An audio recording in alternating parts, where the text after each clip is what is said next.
China and the U.S. have already taken a major step when it comes to climate change. This week, Washington and Beijing agreed to curb greenhouse gas emissions. I spoke with Radley Horton, an associate research scientist at Columbia University, about the impact of this deal. So this agreement is absolutely a significant first step.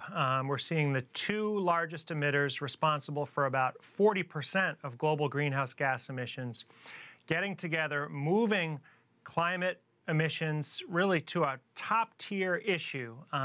They're realizing that each of them needs each other.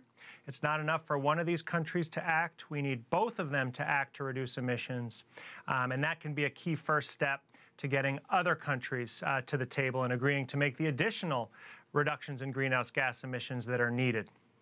Looking at the G20 summit, Prime Minister Tony Abbott of Australia took climate change off the agenda.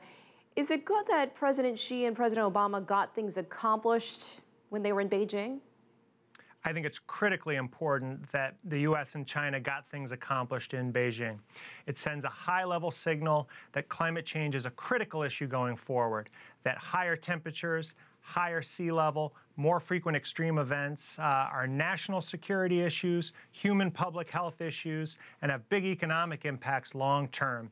So seeing these two countries getting together and acknowledging this risk and facing it head on is a key first step to getting other countries to address these risks as well.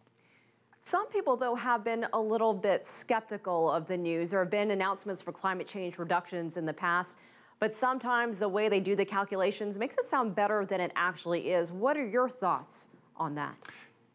Well, I think we know for sure that we should think of this announcement as a floor. This is really sort of a minimum level of what's needed.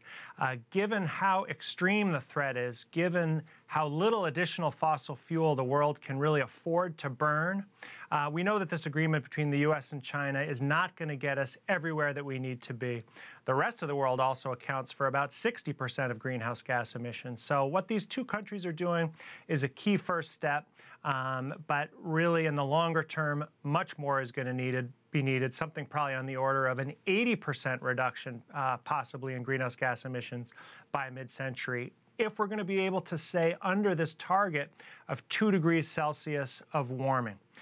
If we see more than 2 degrees Celsius of warming due to more greenhouse gas emissions, then really all bets are off in terms of more severe heat waves causing to loss of life, more extreme sea level, inundating coastal cities, and bigger risks for other types of climate surprises, everything from loss of sea ice in the Arctic to impacts on the ability of our crops to provide high yields as temperatures go up.